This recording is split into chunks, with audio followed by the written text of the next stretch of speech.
Governor Doug Ducey announced a new plan to fund education. Now he has to sell that plan to voters. I think people are going to see this as a fiscally responsible way to fund K-12 education. They're going to see $2 billion over the next 5 years that's going to be injected into these funding formulas. They're going to see a call for better results. But money does not make educators' jobs any easier.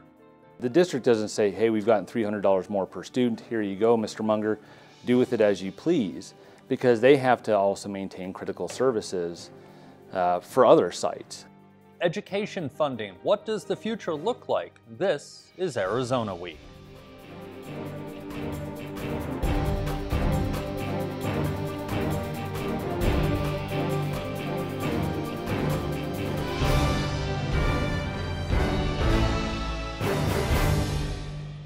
Hello and welcome to Arizona Week. I'm Christopher Conover in for Lorraine Rivera.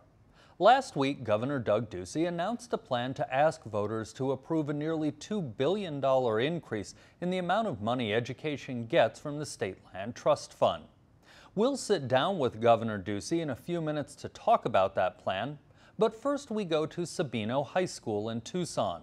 It's an A school, but Principal Matt Munger says past cuts to education are making his job tougher.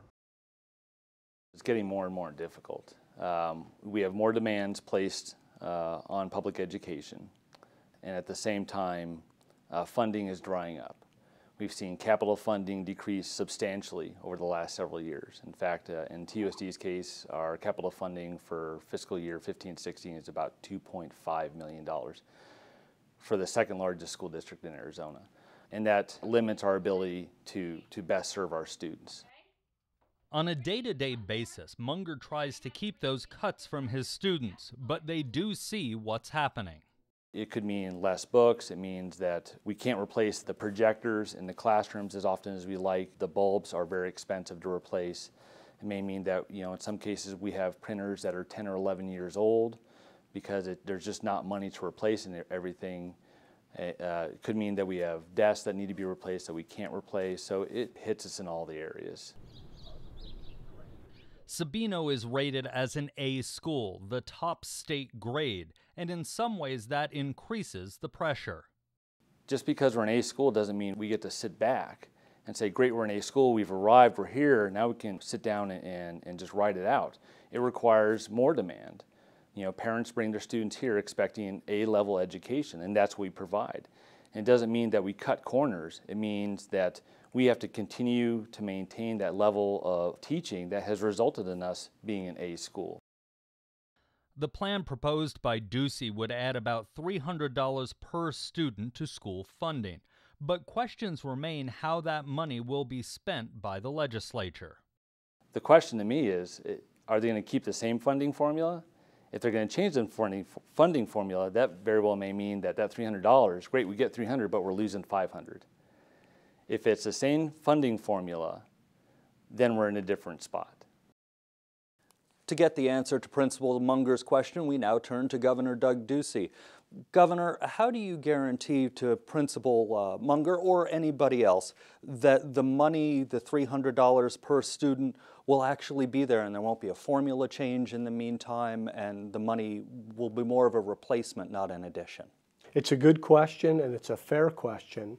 I want everyone to know that if this successfully passes at the ballot box, these dollars will be constitutionally protected to go to K-12 education, to go to our teachers, to go to our classroom.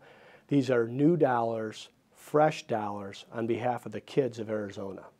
How about concerns that the legislature could see $1.8 billion and say, that's great, we'll put that towards education, but we're going to take $1.8 billion and move it to something else worthy, certainly, so it just becomes a replacement, not an addition?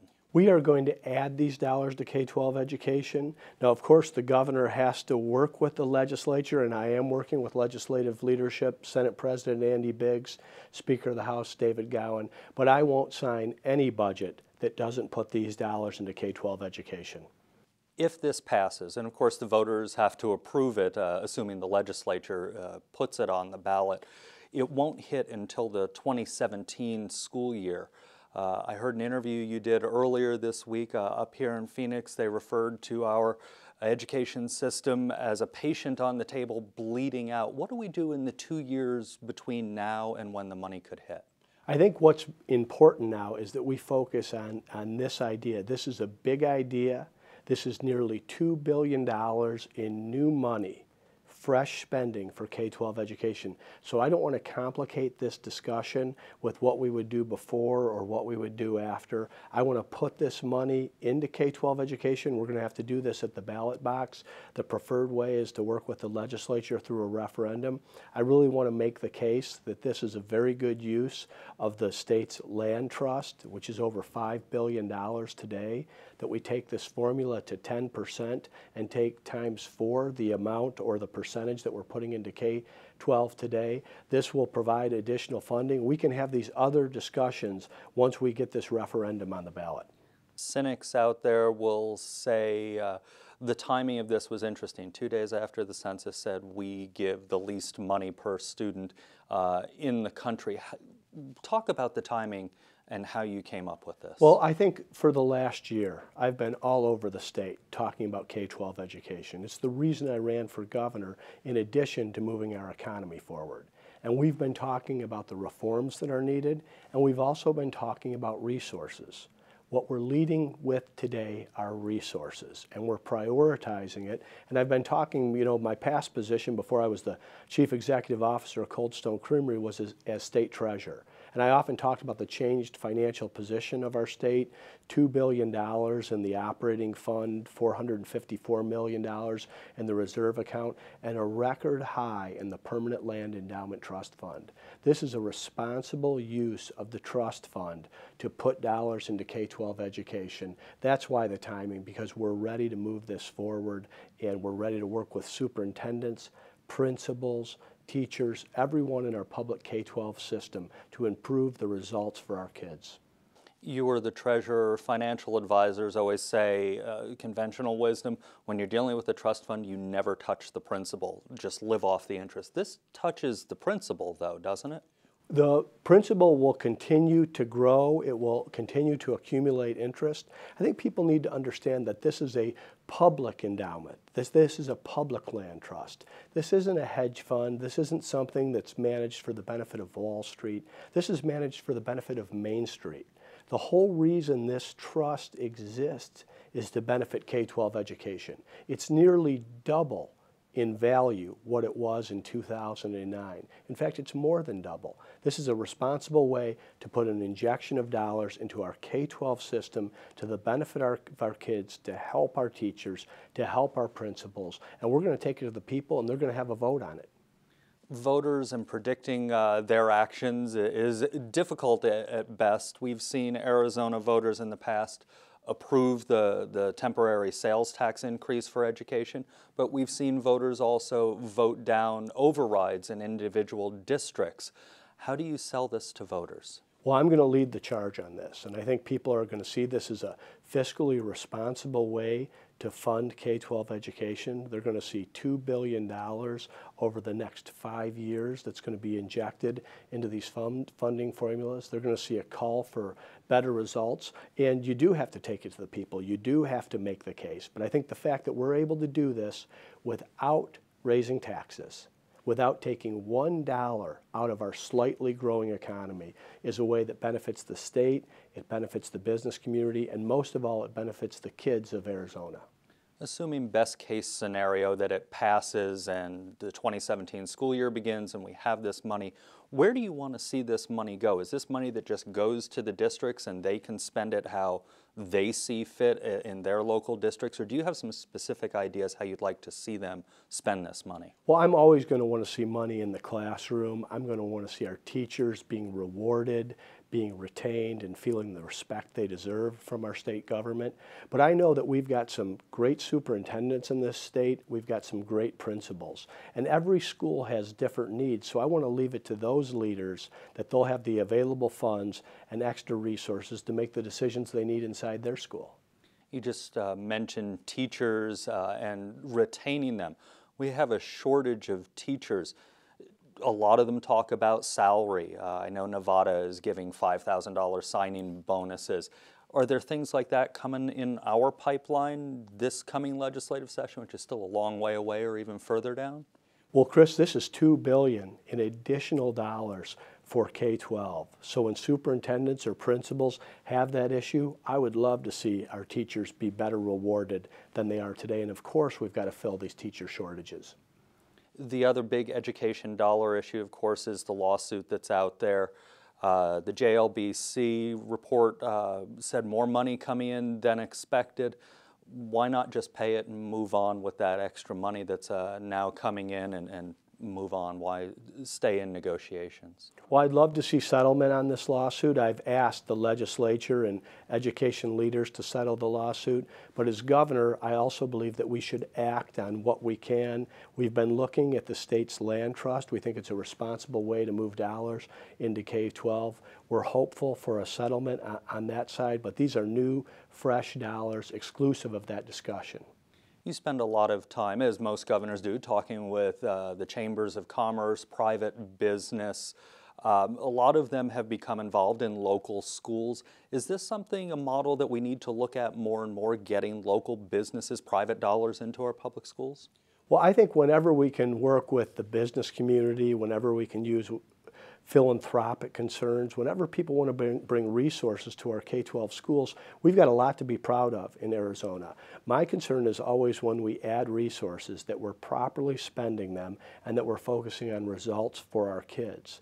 So I'm looking forward to working with the public K-12 system, to working with the superintendents who we've had up here over the last several weeks on how we push these dollars into our school system and then how we get the proper results so that our citizens and our business community can say, that's a great return on investment for Arizona's children. You've had the superintendents up here. I know the day before you rolled it out, you had a number of the biggest district superintendents here. What did they tell you they need, or maybe what they don't need from the governor's office, from the legislature to get these things moving forward? We've been listening to the superintendents as well as principals, teachers, and parents, and it really varies by district, but everyone has a need for resources, some for teacher retention, some to hire new teachers, some for supplies inside the classroom. A good principal, a good superintendent knows where to apply those dollars. We want to build trust with that community, and that's why we're leading with resources. Of course, we have ideas, there's reforms that we want to see and results that we want to drive, but we wanted to answer this question of resources first, and we wanted to answer it in a positive way and a dramatic way. This is a significant amount of funding to drive into K-12 education. As we wrap this up, you've mentioned reforms a couple of times. Are there specific things you want to see done during the next legislative session, or is everything concentrated right now on the resource issue? We're going to focus our discussion on the resource issue, but we certainly believe we can walk and chew gum at the same time. But there's a lot of communicating that we have to do with voters so that they understand this. They understand it's a responsible plan. They understand that it won't raise taxes. They understand that it won't take money out of the economy. And they understand that it's an idea where a governor's administration, legislative leadership, and education champions can partner together along with the business community to improve the situation in K-12 education. We're excited about it. Governor, well, thanks so much for sitting down with us. Thanks for having me. To further break down the state of education in Arizona, we now have a discussion from some different points of view.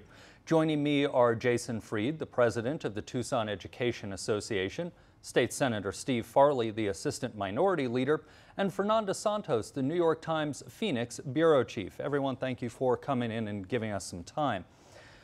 Fernanda, I want to start with you. You had an article in the New York Times talking about Arizona's funding of education. What did you find? Well, first, I think it's important to establish that the problems with the public education system in Arizona did not start with Governor Ducey. It's unfair to blame him for the problems, but clearly he's made improving the system his issue. I hope people will remember that and hold him accountable. But it's when he came up with this plan with $1.8 billion in additional money for the public schools, I thought it was an acknowledgement from his part that the schools have very profound needs and have had them for years due to the consecutive cuts the schools have faced in the state of Arizona. And I spoke with principals and superintendents and teachers. I visited schools. And there was a sense of there's nothing else left for us to cut, a sense that asking them to give up more will undoubtedly affect the quality of the education that they provide in their schools, in the case of principals and superintendents, in the classroom, in the case of teachers. And there's nothing that a good teacher, a good principal, or a good superintendent hate most than not being able to fulfill that mission. I'll give you a few examples. I spoke with a superintendent in a rural school district, Saddle Mountain Unified School District in Arizona, which is remote and very low income. A lot of the students have parents who work in the dairy farms in the area. And this superintendent told me that he has 3 libraries in the schools that have been locked because there is no one, he has no money to staff the libraries. Therefore, students who don't have easy access to libraries in their community cannot use the libraries in their schools. There are many school officials these days who have gotten rid of administrative assistants, of many other types of administrative workers, and doing double duty. The superintendent of the Miami Unified School District is also the grant writer, so she deals with Title I funding and all these different things. And she also has a principal of an elementary school who is the director of maintenance for the district. So as I said in my article, he's in charge of running his school and also making sure the toilets are running across all the buildings in the district. And then you have situations like in Peoria, for example. I visited the Peoria Elementary School where the principal had $42,000 in the school year that just ended to buy supplies, both cleaning supplies and classroom supplies, athletic supplies, art supplies. And that amounted to about $67 per student for the whole year. And for the coming school year, he has $32,000 for the same expenses, and that's going to be something around $58 per student for the whole year. So, you know, he told me that at this point, his main concern is the health and safety of the students. And by that, he meant clean restrooms, a clean, safe building, and then he can start thinking about something else. And that is of concern because obviously many people who come to work in the state, for example, look at the quality of the school so they can enroll the children in those schools. And I know from talking to presidents of chambers of commerce in different parts of the state that the main impediment that business owners have talked about as far as coming to the state of Arizona to start a company here, to open a branch here, is the fact that the quality of the schools in the state is very bad. Jason, let me turn to you as a teacher who hasn't been out of the classroom terribly long, but working still with teachers through the Education Association. What do you think about the governor's plan? We'd like to be optimistic, but the reality is that we've had 7 straight years of budget cuts, including this governor's budget. And our frustration is we need funding now. If this were to be passed by the voters, a kindergartner would be in high school by the time they would see these funds. So for us, we continue to say if the governor is prioritizing public education, then let's prioritize it right now. Let's talk about funding right now, because I can tell you cut upon cut upon cut upon cut has decimated the classroom. It's decimated everybody involved in public education. And we know that we have a teacher shortage. For us, we start saying, but we have a supply shortage. We have kids that come to school that are needing, and the school is struggling to be able to make those things happen. At my school, I've been teaching for 15 years. At my school in the last 10 years, we went from 3 counselors to 1 counselor. My kids need these counseling assistants, and they're simply not able to get that, and it's not the district's fault. It falls on our state and our state to fund our schools appropriately. Senator Farley, let me ask you, you do represent the minority, a smaller voice in the legislature, but what can you do, what can the legislature do with this proposal to answer the principal's question that we heard earlier? How do we guarantee that money is not just a replacement and the 1.8 that comes in goes away and goes to another area? Well, that is a key question, and Speaker Gowan and President Biggs have been noticeably absent from any discussion of this. I haven't heard anything from them about whether they support it, and it's likely that they're going to put their own fingerprints on it. If they put their own fingerprints on it, we're probably going to see some of this money diverted. We're probably going to see specific strings attached to it, and it may not be what we're talking about. It may well supplant the money that should be going, according to the court order, to the inflation funding lawsuit. It's a problem. And furthermore, the governor keeps talking about how this is a huge amount of money. But I think it's important to put perspective in it. To most people, $1.8 billion is a lot of money. It sounds like a lot of money. But break it down. When Governor Brewer, not exactly a liberal, pushed for education funding, she delivered $3 billion in 3 years with her sales tax increase. He's asking for $1.8 billion, almost half that starts 2 years from now and lasts for only 10 years and is spread out over 10 years. And then there's nothing afterwards. It's not a solution, because that $300 per pupil that it would amount to in an increase would barely squeak us past South Dakota to become 49th in the country in spending on education. And that's not enough. Every year we wait is another grade level of students who have lost an opportunity to learn. And that is a disaster. Well, let me ask you this. If you were governor for a day, superintendent for a day, and had the magic wand to get done whatever it is you wanted to get done, how do you fix the problem today? You were critical of the governor that this takes 2 years to kick in, assuming voters pass it. How do you fix the problem today? The solution is absolutely clear. Since 1990, there have been $4 billion annually in tax cuts, predominantly corporate tax cuts, that have been enacted that haven't done a thing for our economy. Nothing. There's additionally $12.6 billion at least in corporate tax loopholes in the sales tax code alone, that many of which haven't been looked at to see whether or not they're helping our economy in decades. You can surely find enough money.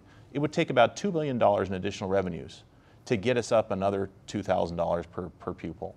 And if we got that, we would be somewhere around in the 40s or the high 30s in our rankings in the United States. We're not asking to be number one. If we could just get into the 30s in terms of our ranking, then maybe we could start to reform our schools the way the governor's talking about it. But you can't reform schools if you're last in the country in resources.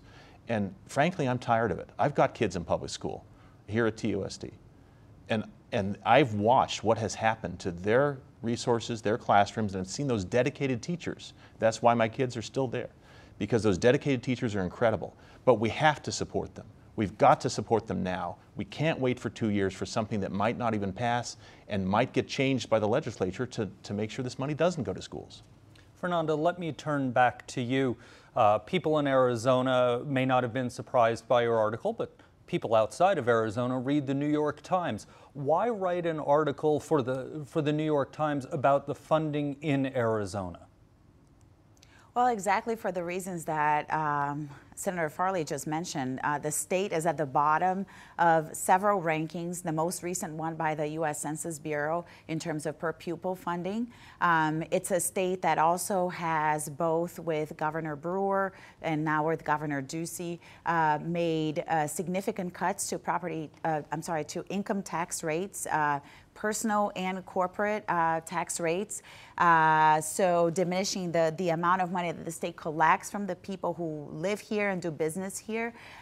So it was strictly an analysis of the numbers, and I worked with my colleague in New York, Motoko Rich, who covers K through 12 education across the country, and we looked at different rankings, and we decided that Arizona was indeed had a compelling story because exactly of the 7 years of consecutive cuts and the effects that these cuts have had, especially given that the system was not at the top of the funding list to begin with when the cut started. So obviously, if you're cutting from a system that already doesn't have, a lot of money into it, the impact of the cuts is much deeper and much more significant than if you cut from a quote-unquote richer system such as Massachusetts, for example. Jason, if you had the opportunity to be superintendent for a day, and you said you're optimistic that this passes, that the money comes in, How do you spend the money if you're a principal, a superintendent, be it of a school district or of the entire system? So understand, and we need to start with the understanding that $300 is not going to, per student, is not going to change our education system.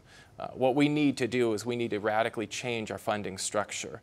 We need to start, we understand that there is money in the rainy day fund, and even the governor mentioned that our economy is moving forward. And so for us, it's a matter of, no, let's not make this small commitment. Let's make a major commitment. We understand that right now, schools throughout the state are struggling just to get certified teachers in those classrooms. Then when we can't fill those certified teaching positions, they're filled by substitutes, hopefully. And that's simply not acceptable for our students, and we know that. We know as far as safety for our students, school monitors, and those people are incredibly significant and important in our school structure. Schools are with 600-700 students with one monitor, and so now we're asking administrators and teachers to help and support in that way, and they're doing it because they want to make sure the kids are safe, but that's not the structure that we want. We want teachers to be able to teach. We want monitors to be able to keep our kids safe, and so for us, it's not a matter of what would we do with these $300. For us, the issue is we need to be pushing as a state, pushing our state government, pushing our governor to say, this isn't good enough. This isn't a plan. This doesn't right the ship. You've got it. The Arizona public deserves better. Senator, you've been in the legislature for a while. Is there a way to write this legislation that will eventually be put in front of all Arizonans as a ballot measure to ensure that the money goes into the classroom and that the legislature doesn't move $1.8 billion out of education and into something else at the same time? Well, that's certainly what I'll be pushing for, because if we can get those types of assurances that this is going to go to the same funding formula we've got now to the district schools on a per pupil basis, then this could be something. But we need to make sure it doesn't supplant the existing funding or the settlement funding. It cannot do that. And I have real doubts that the governor, even if he does believe he wants to get it through that way, that A, the governor is going to push for the more that we need, because this is not enough. It's got to be this and, not this, hi, I'm done, I've solved the whole thing. Can't be that. And B, I don't think he can get it through the legislature without the president and the speaker changing it in order to get supports on their right wing to something that schools aren't going to like and that actually isn't going to go to schools and probably isn't going to be supportable. All right, well, thank you all. I need to thank you all for coming in. We have actually come to the end of our time. State Senator Steve Farley, Jason Freed with the Tucson Education Association, and Fernando Santos, the Phoenix Bureau Chief for the New York Times. Thank you all for taking time to help us break this down. That is our program for this week. We'll be back next week. Thanks for tuning in.